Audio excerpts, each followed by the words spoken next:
Hey, my fellows, what's up? And today I'm gonna finally do a review on Chainsmokers Memories Do Not Open. Fuck yes! I've been waiting for this day for a long time. So Chainsmokers is a mainstream pop EDM male duo formed in the USA, hitting the industry by storm with their singles Kanye and Selfie. First of all, Kanye sounds like a very basic, mundane rip-off of some random gospelized pop song, and it's basically some girl fangirling about the rapper Kanye West. And it's kind of like a joke at first, so it's not too big of a problem. Then we have Selfie, which is fucking horrendous. It's basically these obnoxious 20-something-year-old girls chit-chatting and going nuts about their sexual lives, with this annoying dubstep beat just playing in the background, non-stop, and the bitch still keeps on talking, and she wouldn't shut up about herself. I'm sorry, by the way. And the music video is slutty, crappy, and it tries to appeal to the young listeners and shows these random Snapchat-esque selfies in a slideshow, more like a shit show. Then we have Closer, which has this super irritating sound. It's repetitive and painfully boring. And then a random Blink 182 shoutout. Everyone's singing this song, and it's really annoying and disgusting. Then they dropped their debut album. I thought they were just being memey and funny, but no, they were serious about dropping an album. The opener is called The One, and it tries to be this lovely, humble beginning, and it totally fails at doing that.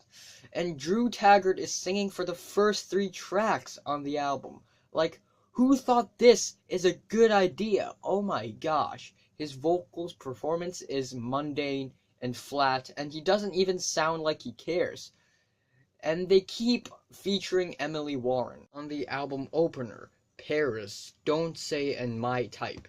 There's a lot of women out there who would be more than happy to feature on a Chainsmokers song, but somehow they have to keep forcing Emily to feature, and she's already getting annoyed.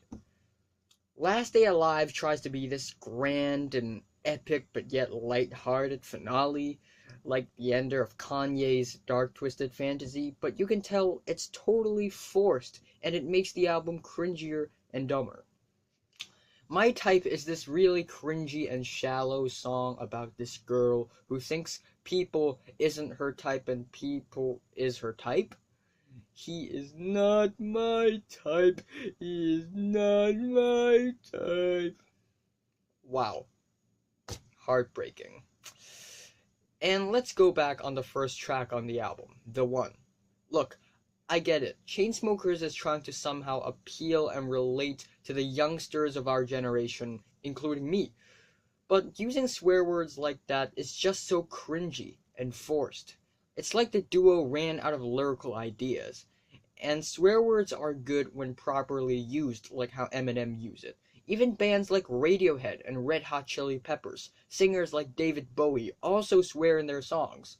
But Chainsmokers, fuck it, yeah, I said it. They're like, yeah, we curse too, look at us, we're so cool. Songs like Honest and Bloodstream tries to be sad and edgy at the same time. I'm fucked up, I'm faded, I'm so complicated. Those things that I said, they were so overrated. And it doesn't work out, it just becomes a mess, a very bland mess. And Young is this wannabe reminiscent song, but it's just really nothing. Okay, so I'm back. It's just been one day, because someone went into our place and interrupted, so I had to stop reviewing, but now we're back, so let's resume the review. Well, anyway, however, there are also a couple of tracks that I think is the better songs of the album. It Won't Kill Ya is this very fun and motivational song that sounds challenging.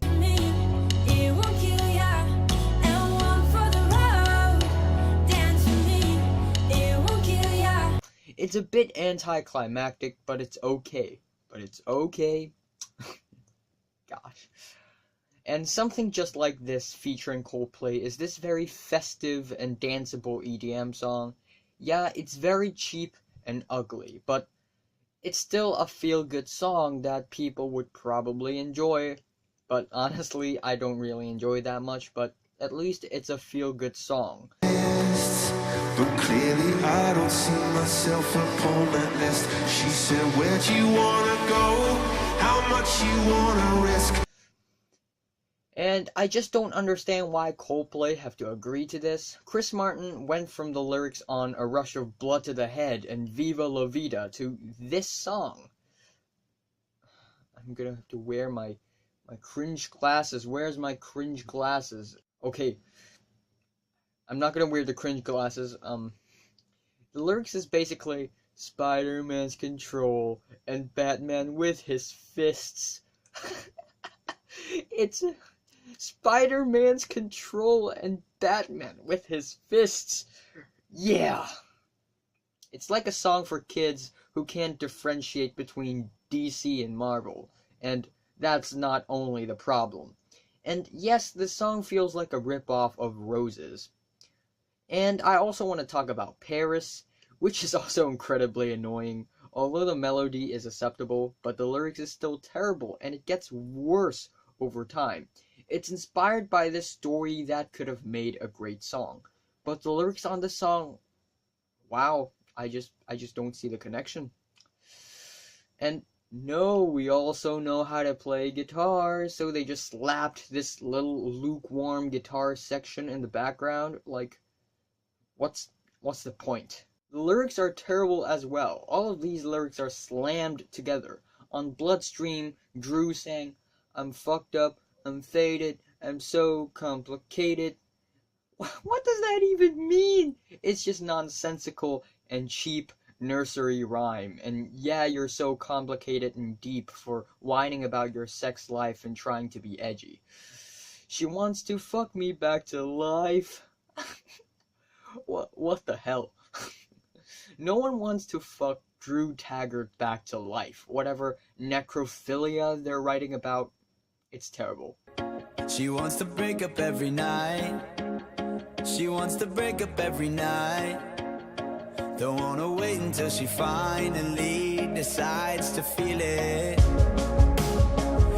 And these humble brag and fake deep lyrics, he first tells a very deep quote about hypocrisy in humans, and then he continues to talk about this girl whom he wants to take home, and then this back in the days, I used to fight your dad, it's because we were still young, yay. And I want to add that for the lyrics on something just like this, I think Drew Taggart wrote them, not Chris Martin, so there might be a little mistake here. But I hope that Drew wrote that, not Chris. And the album overall is so formulaic with these repetitive and unnecessary drops and crescendos. They're writing a song with this strict guideline, and there's not much creativity on this album. And I'm gonna quote the great Anthony Fantano.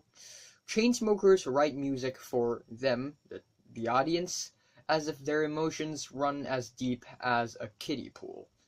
This album is mostly about relationships, a friend's party, being famous, falling in love or breaking up, things not working out, I miss you, going to a bar, trying drugs, and then, oh, I'm so complicated.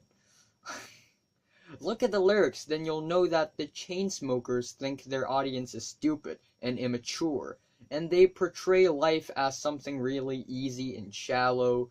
This album is basically nothing bad had ever happened to you. Some celebrity posted something on Snapchat, and I can hang out with my friends again. Yay! But honestly, life isn't that easy. You know, I don't hate them in the guts. I don't have any personal grudge towards Drew Taggart and the other guy.